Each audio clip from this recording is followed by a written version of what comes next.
نعمان علی خان کی کہانی۔ تو میں نے ان سے پوچھا ہے دوستو آپ نے ایم ایس اے میں سب جگہ سے لوگوں کو بلوایا ہے؟ انہوں نے کہا ہاں، وہاں یہ تو بہت شاندار ہوگا، میں آ رہا ہوں۔ جب میں ایم ایس اے پہلی ملاقات کے لیے پہنچا تو وہاں 2 لوگ تھے۔ ان 2 لوگوں نے آگ جلائی ہوئی تھی، ایک پیزا کا ڈبہ تھا ان کے ہاتھ میں، بس یہی کچھ تھا وہاں۔ میں نے سوچا میں کسی غلط کمرے میں آ گیا ہوں، کیونکہ یہاں کچھ نہیں تھا، نہ یہاں کوئی ڈی جے تھا، نہ کوئی پارٹی تھی، یہاں کچھ نہیں ہو رہا تھا۔ جب میں وہاں سے جانے لگا تو انہوں نے مجھے دیکھ لیا اور کہا کہ اس سے پہلے کہ تم یہاں سے جاؤ کم از کم یہ پیزا ہی کھا لو۔ میں وہاں بیٹھ گیا، ہم نے دوستانہ ماحول میں بات شروع کی۔ ان میں سے ایک دوست مجھے گھر تک چھوڑنے آیا، میرا یہ دوست جس کے لیے میں بہت اہم ہوں۔ اسی طرح ایک دن ہم ٹریفک میں پھنس گئے، وہ مسجد کے پاس رک گیا۔ اس نے کہا اگر تم برا نہ مانو تو میں نماز پڑھنے چلا جاؤں۔ اس نے مجھے نماز پڑھنے کے لیے نہیں کہا، اس نے نہیں کہا کیونکہ وہ مجھے بددعا دیتے ہوئے سنتا تھا، نازیبا زبان استعمال کرتے ہوئے، اسلام پر تنقید کرتے ہوئے اور اس بارے میں بات کرتے ہوئے کہ قرآن کا کوئی مطلب نہیں۔ میں یہ سب باتیں کرتا تھا اور وہ کار میں بیٹھا رہتا اور کہتا ہاں ہاں، کوئی جواب نہیں دیتا، کوئی بحث، کچھ نہیں۔ اور ایک دن جب ہم ٹریفک میں پھنس گئے اور وہ رک گیا، وہ کسی مسجد کے پاس رکا اور کہا اگر تم برا نہ مانو تو میں نماز پڑھاتا ہوں۔ میرے ملحد ہونے کے تمام دلائل کے ساتھ اور مذہب پر یقین نہ رکھنے، اس سب کے باوجود میرے اندر کچھ تھا جس نے کہا کہ مجھے بھی جانا چاہیے۔ میں مسجد کے اندر چلا گیا۔ یہ مغرب کا وقت تھا، مجھے مغرب پڑھنی تھی، وہ تیسری رکعت تھی۔ مجھے ابھی تک یاد ہے یہ تیسری رکعت تھی جب میں شامل ہوا۔ مجھے بہت عرصہ گزر گیا تھا نماز پڑھے ہوئے، میں نہیں جانتا تھا کہ کیسے پڑھنی ہے۔ میں تیسری رکعت میں شامل ہوا، میں نے بھی ان کے ساتھ سلام کہہ دیا۔ میں نے نماز مکمل نہیں کی، مجھے نہیں پتا تھا کہ کیسے پڑھنی ہے، لیکن مجھے بہت اچھا محسوس ہوا۔ باقی سفر کے دوران تمام گفتگو میں نے کچھ نہیں کہا، میں بس گھر آ گیا اور یہ دیکھنا شروع کیا کہ نماز کیسے ادا کرنی ہے، اور یہ سوچنا شروع کیا کہ میں یہ کیسے کروں، مجھے یہ کرنا ہے۔ اس سے بہت اچھا محسوس ہوا تھا۔ پھر میں نے یہ عادت بنا لی کہ کوشش کروں کہ نماز پڑھنی سیکھی جائے۔ مجھے نہیں پتا تھا کہ نماز کیسے پڑھی جاتی ہے، میں نے اسے کہا مجھے سکھاؤ نماز کیسے پڑھتے ہیں۔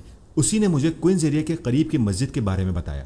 یہ بھائی تھا جس نے اس انسان سے ملایا جو میرا عربی کا استاد بننے والا تھا، میرا قرآن کا استاد بننے والا تھا۔ اس وقت جو میں آپ کو بتانا چاہتا ہوں وہ یہ ہے کہ اگر اس دن میں ایم ایس اے نہ جاتا تو آج یہاں کھڑا نہ ہوتا۔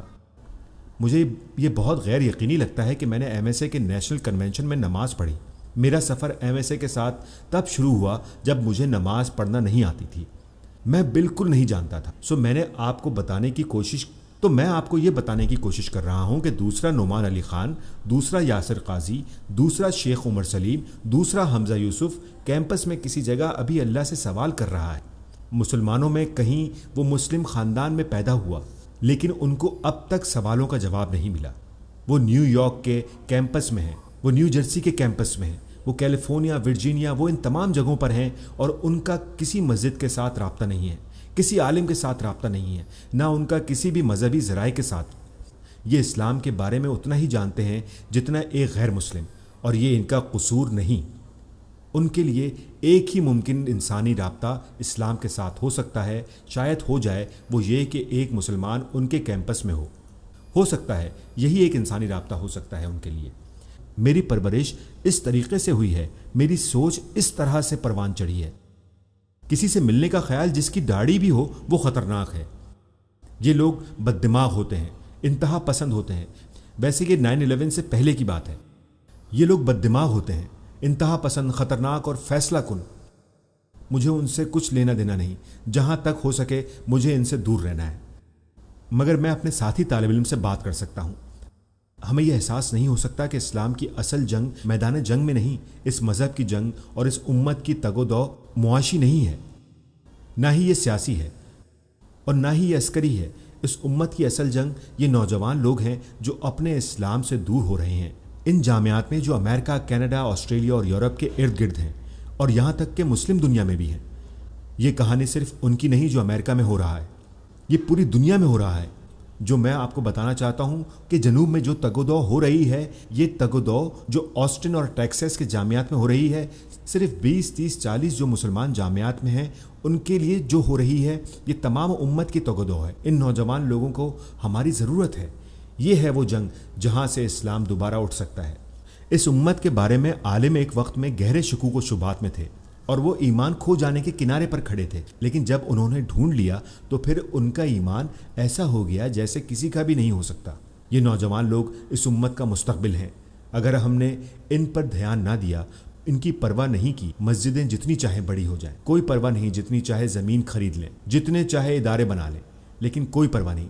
جس ادارے سے ہمیں دلچسپی ہونی چاہیے وہ ہے یہ نسل، صرف یہی ہے۔